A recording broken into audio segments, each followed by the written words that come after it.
So let's start by just looking at your book. I mean, you have written at least one other book. I don't know if it's more than one other book. I know you've written one other book.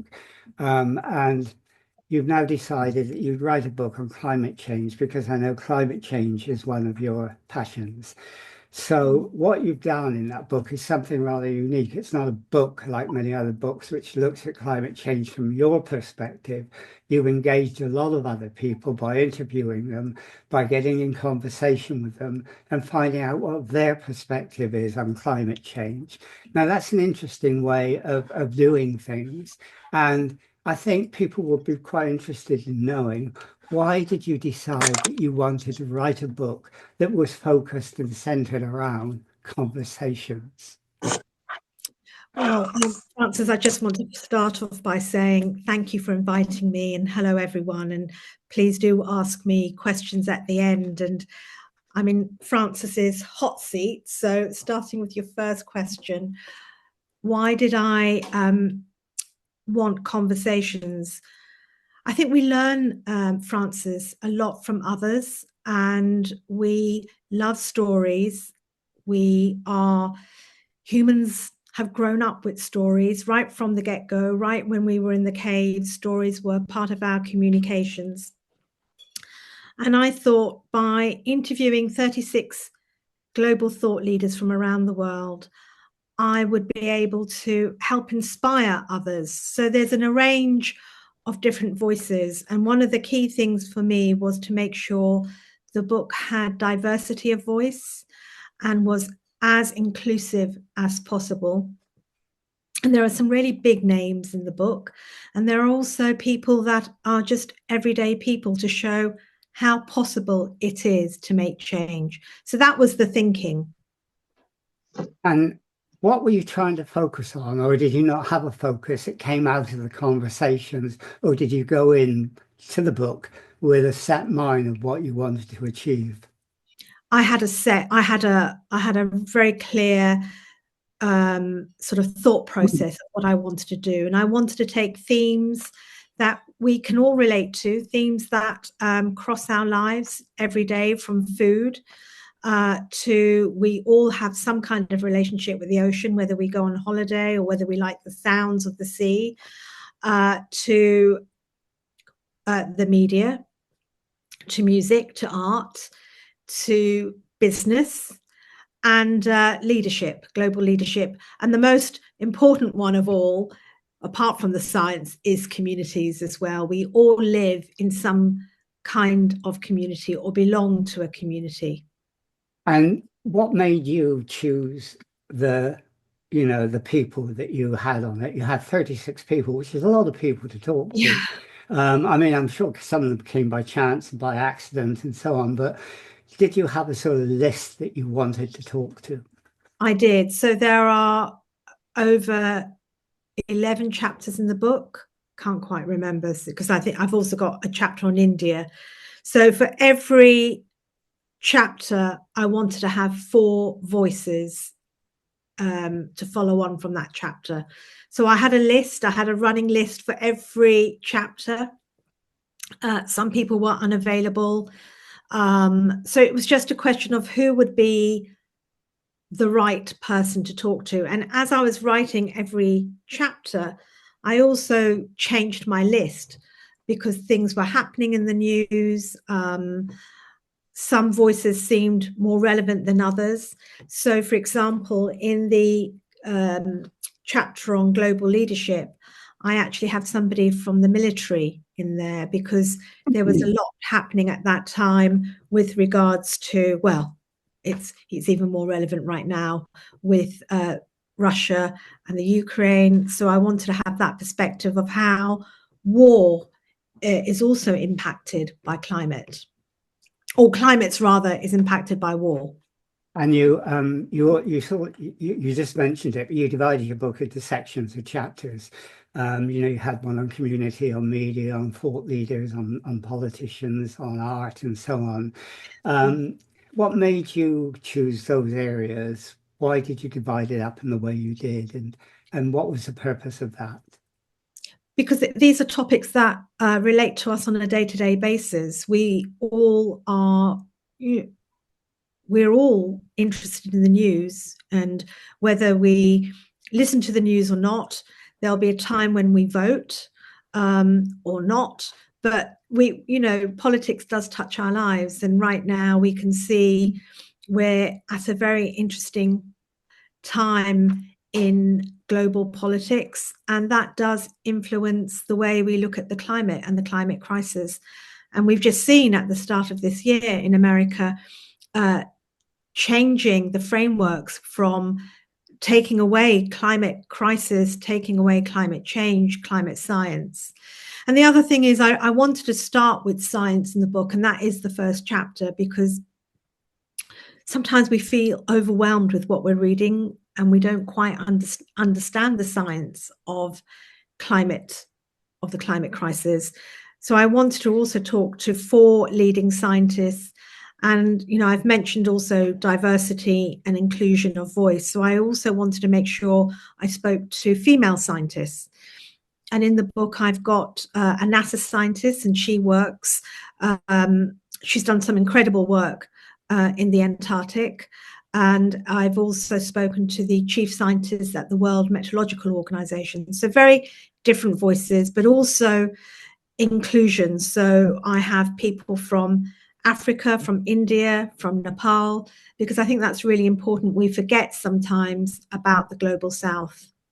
Yeah, let's come to that in a minute. But what you said was quite interesting about what's happening in America at the moment. And in a way, the campaign to mitigate and adapt to climate change is backsliding a bit, because there's some sort of what you might call inverted commas reactionary forces happening. And when there are increasing numbers of procrastinators, less deniers, but certainly procrastinators, people who greenwash and so on, how important is it for conversations to happen to engage people and to get them highly motivated that there's still a way that they can do things? Absolutely vital. And I'm not sure if you have heard of or follow Catherine Hayhoe. She's one of the key climate scientists right now. And she has said one of the most important things we can do within the global climate movement is talk about the climate change or the climate crisis, to talk about it with friends, family, work colleagues, at school, university, in the workplace, because the more we talk about it, the more we raise awareness and the more we're able to inform people, and to do it respectfully as much as we can. But talking about the climate crisis is absolutely vital. You talk about conversations to create awareness, and that I think is important. But you also talk about conversations in order to show that people can make a difference. No matter how small those differences are, they can make a difference. Do conversations help people to realize they individually can make that difference? Oh, I think so. And I mean, my book has only been out for a month now, and I've had so much great feedback from people saying that they feel inspired, they didn't really understand what they could do, and now that they have a sense that they can make a difference. And at the end of every chapter, I also have a very simple takeaway for people to choose whether they want to or not, but just to follow through with what they've learned through the chapter.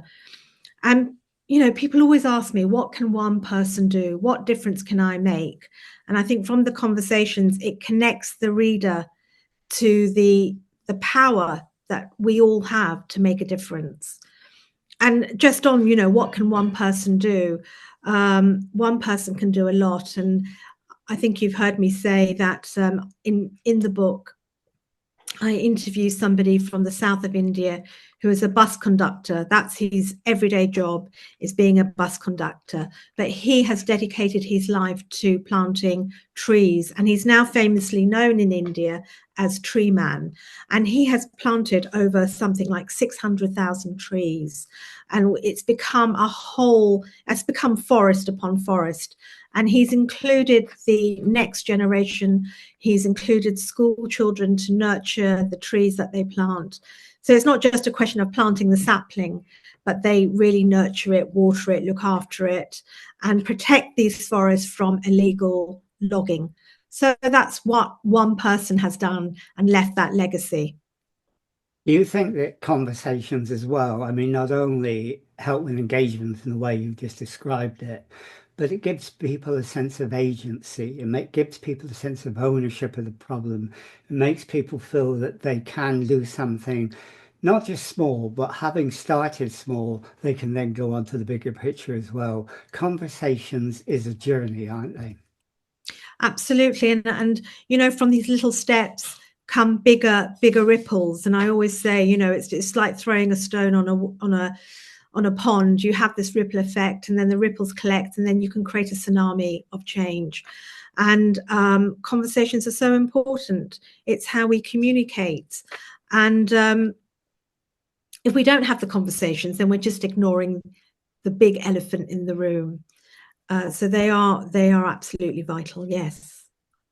And also, you know, one of the problems I think with conversation, and I raised this at your launch in Enfield at Waterstones, is that when we have conversations, and you had big conversations, you had 36 conversations, and you talked to some very influential people, but most of us very often talk to, you know, other people who aren't necessarily as high profile as ones you spoke to. And we often talk to them in silos, people who have similar views to us. And that can create encouragement, but it can create despondency as well. How do we break out of the boundaries we're in and talk to other people in the way you did? You mentioned in India, for example. India is a growing economy. There are lots and lots of people addressing climate change, wanted to do things in innovative ways. How do we have conversations across boundaries so we can learn what others are doing and therefore encourage ourselves that there is something that can be done that can make a difference? Yeah, so just to say, I mean, while I've got big names in the book, I've also got very ordinary, everyday people, such as the bus conductor, a young woman in Nepal who's working with farmers there. So how do we cross boundaries? I think one of the things that the global pandemic showed us is that how connected we all are. We're all so interlinked, and it doesn't matter whether we are sitting here in Enfield or you're talking to somebody in Africa or somebody in a village in India. In fact, I would say people in the developing world have a more realistic idea of the climate crisis because they're on the front line and they're facing it. You know, some people are facing it time after time. As soon as they rebuild their homes, they're being washed away, or they're struggling with drought or water, you know, and water shortage. So there is a common theme, and you know, we all eat. Hopefully some of us will, you know, some parts of the world people don't eat, but on the whole, we eat, we go on holidays. The ocean is important to us. The seas are important to us. The rivers are important to us. These are all aspects that are part of our everyday living. And it's starting conversations on a very simple front like that. So it could even be dinner party conversations. They're all things that we can relate to, knowing how do we shop? Are we shopping in season? Do we know what seasonal vegetables are? Do we know how important the ocean is to us? And again, a lot of people don't realize that everything that we talk about, the climate crisis, is not just happening on land. It's also happening within the sea, and it's affecting marine life.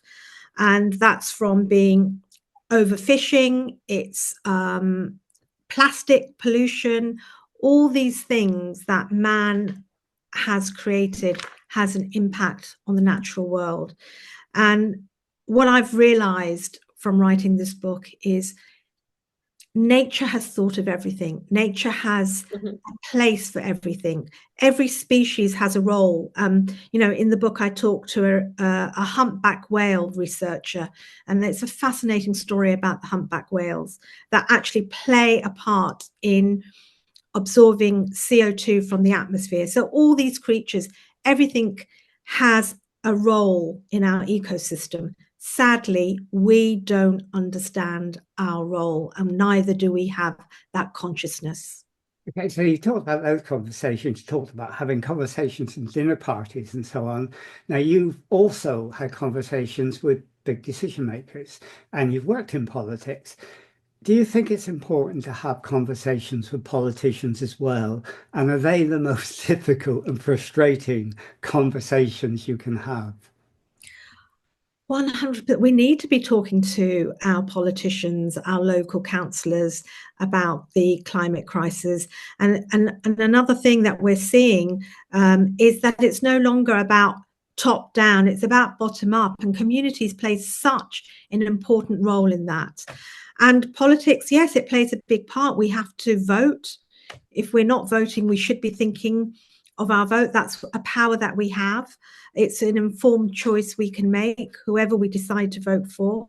And are those conversations difficult? Well, it depends which politician you're talking to. If it's from somebody from the Green Party, they already understand the issue. But it's being informed. If you are informed yourself, you can speak from a place of purpose and hopefully convince the other person of your argument. But again, when you talk about politics, what we are seeing right now, and what's really apparent, is fossil fuel companies are insidious, and they are funding a lot of the political leaders around the world. And we're also having the rise of the far right. That's being a lot of them are being funded by fossil fuel companies, and so a lot of those politicians don't want to have those conversations, but it's important that we do. And you said when you did your launch in Enfield, and I think this is really an important point, especially seeing you've just said that, you know, that it's difficult sometimes talking with politicians. We have all the negative things happening at the moment. Having conversations, you said, can give us hope. And you stressed the importance of hope if we're going to be motivated, if we're going to have agency, if we're going to feel that we can go forward. So can conversations give us hope? 100%, yes. Of course they can give us hope, and hope is, we need hope. And the other thing that I have learned through writing this book is that every single person in the book is hopeful. We can't reverse everything that we've done, but we can certainly find the solutions, and we can find the solutions together. Scientists certainly believe there's hope. And that, you know, in the book, I also talk about something called climate grief, because scientists are seeing the data all the time. They can feel overwhelmed, but they have not lost their hope. And again, in the book, I speak to people from Africa, and Africa holds a lot of the solutions for us. And I just want to go back, you know, there was a point I wanted to make and I forgot to make it, with the rise of right-wing politics. What we're also finding with the growth of right-wing politics is climate deniers. And we're going to see the rise of more and more climate deniers, and it's going to become even more brutal, which means these conversations are even more important.